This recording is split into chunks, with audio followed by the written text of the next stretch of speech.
ನಮಸ್ಕಾರ ವೀಕ್ಷಕರೇ, ನಾನು ನಿಮ್ಮ ಮಂಜುನಾಥ್ ಅಡ್ವೊಕೇಟ್ ಹಾಗೂ ಅಧ್ಯಾತ್ಮ ಚಿಂತಕರು ಮಾತಾಡ್ತಾ ಇರೋದು. ಈ ಒಂದು ಮಂಜುನಾಥ್ ಅಡ್ವೊಕೇಟ್ ಎಂಬುವಂತಹ ಕಾನೂನಿನ ಚಾನಲನ್ನು ಮತ್ತೆ ಈಗ ನೂತನವಾಗಿ ಜನರಿಗೆ ನ್ಯಾಯ, ನೀತಿ, ಧರ್ಮ ಇವುಗಳ ಪರಿಚಯ ಮಾಡಬೇಕು ಅಂತ ಹೇಳಿ ಈ ಒಂದು ಅಂತರ್ಯಾಮಿ ಸ್ಪಿರಿಚುಯಲ್ ಎಂಬುವಂತಹ ಹೊಸ ಚಾನಲನ್ನು ಓಪನ್ ಮಾಡಿದ್ದೇನೆ. ಇದರ ಮುಖಾಂತರ ಆಧ್ಯಾತ್ಮಿಕ ವಿಚಾರಗಳನ್ನು ನೀಡ್ತಾ ಬರ್ತೇನೆ. ನಮಸ್ಕಾರ ವೀಕ್ಷಕರೇ, ನಾನು ನಿಮ್ಮ ಮಂಜುನಾಥ್ ಅಡ್ವೊಕೇಟ್ ಮಾತಾಡ್ತಾ ಇರೋದು. ಇವತ್ತು ಈ ಒಂದು ದಾಖಲೆಗಳನ್ನು, ದಸ್ತಾವೇಜುಗಳನ್ನು ನೋಂದಣಿ ಮಾಡಿಸಲೇಬೇಕಾ?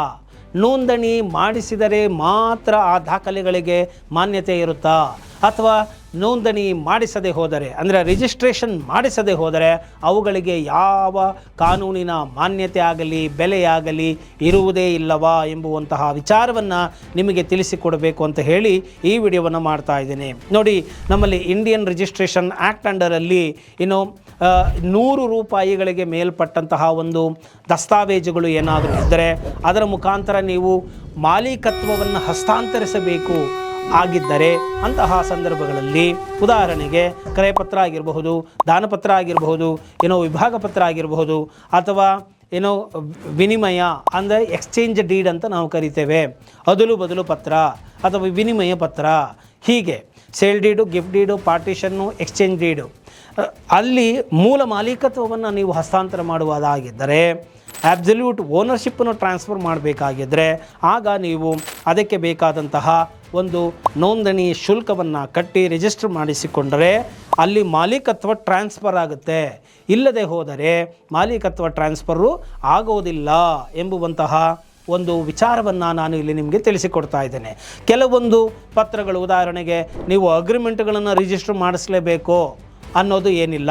ಯಾಕೆ ಅಂತಂದರೆ ಅದು ಕೇವಲ ಇಬ್ಬರು ವ್ಯಕ್ತಿಗಳ ನಡುವೆ ಇರುವಂತಹ ಒಂದು ಒಪ್ಪಂದ ಆಗಿರುತ್ತೆ, ಒಪ್ಪಂದ ಪತ್ರಗಳಾಗಿರುತ್ತೆ, ಸಮ್ಮತಿ ಪತ್ರಗಳಾಗಿರುತ್ತೆ, ಮತ್ತು ಈ ಒಂದು ಕ್ರಯದ ಕರಾರು ಪತ್ರಗಳಾಗಿರುತ್ತೆ.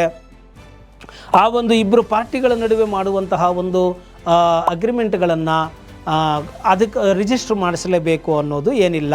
ಅದನ್ನು ಸ್ಪೆಸಿಫಿಕ್ ಪರ್ಫಾರ್ಮೆನ್ಸ್ ಅಂಡರಲ್ಲಿ ಕೇಳುವಂತಹ ಸಂದರ್ಭಗಳಲ್ಲಿ ಅದು ಮೂಲ ದಾಖಲೆಯಾಗಿ ಪರಿಗಣಿಸಲ್ಪಡುತ್ತದೆ. ಸೊ ಅದಕ್ಕೆಲ್ಲ ರಿಜಿಸ್ಟರ್ ಮಾಡಿಸಲೇಬೇಕು ಅನ್ನೋದು ಏನಿಲ್ಲ. ಮಾಡಿಸದೇ ಹೋದರೂ ಕೂಡ ಅದು ಕಾನೂನಿನಿಂದ ಮಾನ್ಯತೆಯನ್ನು ಪಡ್ಕೊಂಡಿರುತ್ತೆ. ಅದನ್ನು ಎವಿಡೆನ್ಸ್ ಆಗಿ, ಸಾಕ್ಷಿಯಾಗಿ ನೀವು ಕೋರ್ಟಿನಲ್ಲಿ ಹಾಜರುಪಡಿಸಿ ಅದರ ಮುಖಾಂತರ ನೀವು ನ್ಯಾಯವನ್ನು ಕೇಳಬಹುದಾಗಿದೆ. ನಿಮಗೆ ಆ ಪ್ರಾಪರ್ಟಿ ರಿಜಿಸ್ಟ್ರೇಷನ್ ಮಾಡಿಸಿಕೊಡುವಂತಹ ಸಂದರ್ಭದಲ್ಲಿ, ಮಾಲೀಕತ್ವ ಹಸ್ತಾಂತರವಾಗುವಂತಹ ಸಂದರ್ಭದಲ್ಲಿ ನೀವು ಸ್ಟ್ಯಾಂಪ್ ಡ್ಯೂಟಿಯನ್ನು ಕಟ್ಟಲೇಬೇಕಾಗುತ್ತದೆ. ಕಟ್ಟಿ ನಂತರ ಮಾಡಿಕೊಳ್ಳಬಹುದೇ ಹೊರತು ಇಂತಹ ಒಂದು ಸಂದರ್ಭಗಳಲ್ಲಿ, ನಾನೀಗಾಗಲೇ ಹೇಳಿದಾಗ ವಿಶೇಷ ಸಂದರ್ಭಗಳಲ್ಲಿ ನೋಂದಣಿ ಮಾಡಿಸುವ ಅವಶ್ಯಕತೆ ಇರೋದಿಲ್ಲ. ನೋಂದಣಿ ಮಾಡಿಸಿದರೆ ಏನು ಪ್ರಯೋಜನ ಅಂತ ಹೇಳಿದರೆ, ಅದು ಸಾರ್ವಜನಿಕ ಅಧಿಕಾರಿಗಳ ಮುಂದೆ, ಅಂದರೆ ನೋಂದಣಿ ಅಧಿಕಾರಿಗಳ ಮುಂದೆ ಅದು ದಾಖಲಾಗಿರುತ್ತೆ, ರಿಜಿಸ್ಟರ್ ಆಗಿರುತ್ತೆ, ನೋಂದಣಿ ಆಗಿರುತ್ತೆ. EC ಎನ್ಕಂಬರೆನ್ಸ್ ಸರ್ಟಿಫಿಕೇಟಲ್ಲಿ ಅದು ರಿಫ್ಲೆಕ್ಟ್ ಆಗುತ್ತೆ. ಆಗ ನಿಮಗೆ ಆ ಒಂದು ಸೇಫ್ಟಿ ಸಿಗುತ್ತೆ. ಬೇರೆಯವರಿಗೆ ಸುಖ ಸುಮ್ಮನೆ ಮಾರಾಟ ಮಾಡಿಬಿಡೋಕ್ಕಾಗೋಲ್ಲ.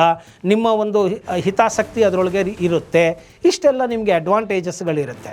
ಮತ್ತು ರಿಜಿಸ್ಟ್ರೇಷನ್ ಮಾಡಿದಾಗ ಅದು it will become A public document ಆಗುತ್ತೆ. ಅಂದರೆ ಯಾರು ಬೇಕಾದರೂ ಅದನ್ನು ಅಪ್ಲೈ ಮಾಡಿ ತಗೊಳ್ಬಹುದು.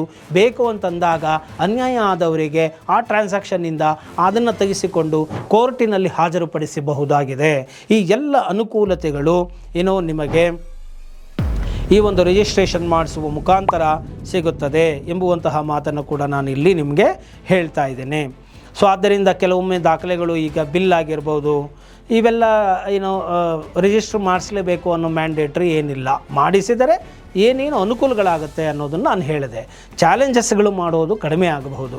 ಸೊ ರಿಜಿಸ್ಟರ್ ಮಾಡಿಸಿಬಿಟ್ರೆ ಒಬ್ಬ ಅಧಿಕಾರಿಯ ಮುಂದೆ ಇಲಾಖೆಯಲ್ಲಿ ಆಗುವುದರಿಂದ ಅದಕ್ಕೆ ಅದರದೇ ಆದಂತಹ ಒಂದು ಬೆಲೆ ಅನ್ನೋದು ಇರುತ್ತೆ ಅನ್ನೋದನ್ನು ನಾನು ನಿಮಗೆ ಇಲ್ಲಿ ಹೇಳಿದ್ದೇನೆ. ಯಾವ ದಾಖಲೆಗಳನ್ನು ರಿಜಿಸ್ಟರ್ ಮಾಡಿಸಲೇಬೇಕು, ಯಾವುದನ್ನು ಮಾಡಿಸದೇ ಇದ್ದರೂ ಮಾನ್ಯತೆ ಇರುತ್ತದೆ, ಮತ್ತು ಅದನ್ನು ನೀವು ಕೋರ್ಟಿನಲ್ಲಿ ಹಾಜರುಪಡಿಸಿ ನೀವು ನ್ಯಾಯವನ್ನು ಪಡೆಯಬಹುದು ಎಂಬುವಂತಹ ವಿಚಾರಗಳನ್ನು ನಾನು ನಿಮಗೆ ಇಲ್ಲಿ ತಿಳಿಸಿಕೊಟ್ಟಿದ್ದೇನೆ. ಈ ಒಂದು ವಿಡಿಯೋ ನಿಮಗೆ ಇಷ್ಟ ಆಗಿದೆ ಆದಲ್ಲಿ ಮರೆಯದ ಹಾಗೆ ಲೈಕ್ ಕೊಡಿ, ಹಾಗೂ ಇತರರಿಗೂ ಕೂಡ ಶೇರ್ ಮಾಡಿ, ಮರೆಯದ ಹಾಗೆ ಕಾಮೆಂಟ್ ಮಾಡಿ ಅಂತ ಹೇಳ್ತಾ ಇವತ್ತಿನ ವಿಡಿಯೋವನ್ನು ಮುಗಿಸ್ತಾ ಇದ್ದೇನೆ. ಜೈ ಹಿಂದ್, ಜೈ ಕರ್ನಾಟಕ ಮಾತೆ.